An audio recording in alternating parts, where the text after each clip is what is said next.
I'm not sure that there is any bigger mystery within the Bible or a more captivating biblical puzzle to solve than the mark of the beast. Theories abound regarding the number 666 and the person for whom that number represents. From Rome to Nero to barcodes to microchips to numerous world leaders, from popes to Hitler to Ronald Reagan. So I thought I would begin a series exploring the historical quest to solve this mystery. So let's explore the mark of the beast.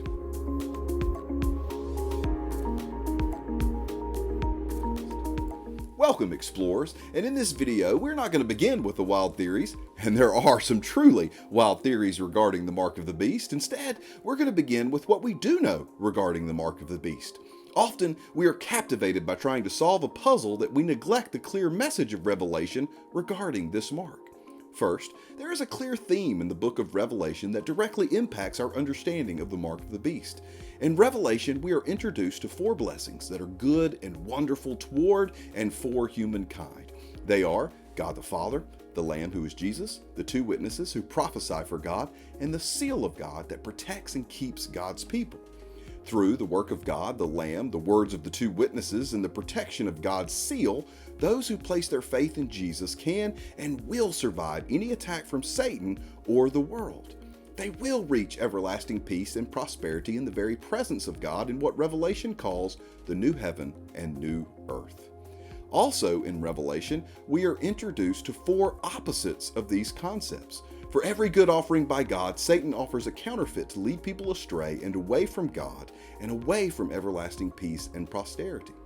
Even though these counterfeits are described at times as monsters because they will lead you astray from the blessings of God, when you examine closely how they are described by John, they look eerily similar to their godly counterparts. First, there is the dragon, who is Satan himself. The dragon is a counterfeit to God. And throughout Revelation, the dragon tries to deceive people away from God by looking and acting like God.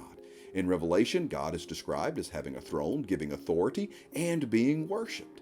And the dragon is also described the same way. The dragon has a throne, he gives authority to the beast, and he is worshipped by followers. Second, the beast of the sea is a counterfeit to the Lamb who is Jesus. The Lamb's authority is affirmed by God, slain and lives again. He receives worship, has a kingdom, and exercises authority. And, well, you guessed it. The beast of the sea counterfeits these activities as close as possible. The beast of the sea receives authority from the dragon, receives a mortal head wound but lives, is worshipped, has a kingdom, and exercises authority over that kingdom. Again, Satan offers a counterfeit to the things of God. And third, the beast of the earth is a counterfeit to the two witnesses. The two witnesses prophesy the words of God, and Revelation tells us the beast of the earth sounds like the dragon, meaning he speaks the words of the dragon. The two witnesses lead people to worship the Lord. The beast of the earth leads people to worship the beast of the sea. The two witnesses do great and powerful acts, and so does the beast of the earth. It even becomes remarkably specific. The two witnesses receive their inspiration in the presence of the Lord, and the beast of the earth receives inspiration in the presence of the beast of the sea. God, the Lamb, the two witnesses are all parodied by the dragon, the beast of the sea, and the beast of the earth. So the message of Revelation is clear. Be ever vigilant. Make sure you are choosing the things of God rather than the counterfeit offerings of Satan. Satan is offering parodies and counterfeits of the things of God that will lead to destruction and defeat. Be on guard to be certain that your faith is placed in the things of God, such as the Lamb and prophecies of the two witnesses, which lead to everlasting peace and prosperity in God's presence. Now, this brings us to the mark of the beast. The mark of the beast is a counterfeit to the seal of God. In Revelation chapter 7, an angel has a seal, and then the 144,000 are sealed. We learn in Revelation 14:1 that these 144,000 had the Lamb's name and the Lamb's father's name written on their forehead. Also in Revelation 3:12 and Revelation 22:4, God's followers are mentioned to have God's name or the Lamb's name written on their forehead. So it appears that the seal of God is his name written on the foreheads of his faithful followers. Those with God's name written on their foreheads, those who have the mark and seal of God, worship God through and through. Their devotion, their faith, their heart, their minds are all set upon God. And again, we see Satan counterfeiting the things of God as closely as possible to deceive people away from the things of God and the everlasting peace and prosperity found in the new heaven and new earth. The mark of the beast is written upon the forehead and the hands of the followers of the beast. Also, the mark of the beast is written upon those who worship the beast. So again, this mark is connected to worship, just as God's seal is connected to worship, only the object of the worship is different. And finally, the mark and the seal of God is His name and or the name of the Lamb. So of course, the mark of the beast is connected to His name. The mark of the beast is the number of His name. The mark of the beast is a counterfeit of the mark and seal of God. The mark of God was to seal God's people, those who worship and follow Him. It was a sign that they will reach the victory of God no matter what trials and tribulations come their way. Those who have the mark of God will see God and the Lamb face to face in the new heaven and new earth in the end of the book of Revelation. The mark of the beast is to seal those who do not follow God. It is to seal those who worship the beast. It is only superficial comfort, but one that deceives and ultimately will lead to the defeat and destruction of those who bear this mark. Again, over and over in Revelation, Satan offers counterfeits of the things of God in an attempt to lead people away from the blessings of God. There may be a multitude of theories and little agreement on what person or what institution that the mark of the beast points to, but the message is clear. The mark of the beast is a counterfeit to the mark and seal of God.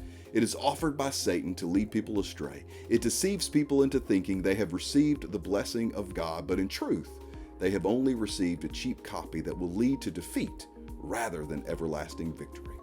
The mark of the beast is a call to be vigilant. It is a call for people to be sure they are followers of the true God, the true Lamb, and the true word that leads to life rather than Satan's counterfeits that lead to defeat. Second, the only other fact I am confident in sharing with you in regard to the mark of the beast is the number itself. Often the mark of the beast, the number of the beast of the sea's name, is stated as 666. But the mark of the beast is not 3 sixes. It is not 666. Revelation was written in Greek, and the Greek makes this very clear. John does not write 3 sixes. John writes the number 666. For biblical accuracy, take 666 out of your vocabulary. The number in Revelation is without a doubt 666. This fact will come in handy when discussing certain theories regarding this number. So I will leave you with one wild theory regarding the mark of the beast that is easily debunked by knowing that the number is 666 rather than 3 sixes. When Ronald Reagan was president, a theory that was thrown out there was that he was the beast of the sea. Why? Because his name is Ronald Wilson Reagan, and each of his names has exactly 6 letters. Ronald, 6. Wilson, 6. Reagan, 6. 6, 6, 6. Well, if the number of the beast actually refers to the number of letters in a person's name, that is a big if, that person will need not 3 names of 6 letters like Reagan. That person will need a name that is 666 letters long. Much different. Now, although the Guinness World Record for the longest name is a man whose first name is Hubert and his name contains 747 letters, so I guess this theory is possible, but not likely.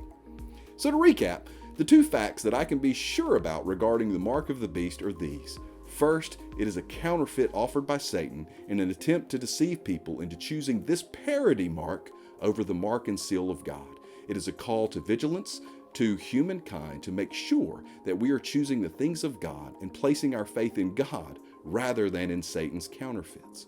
And second, the mark of the beast is the number 666. It is not 666. We will explore future attempts by theologians to solve this mystery that is the mark of the beast. Across church history, there have been quite a few and interesting attempts and theories. Well, thank you for watching. As always, my bibliography is in the description below. Be blessed.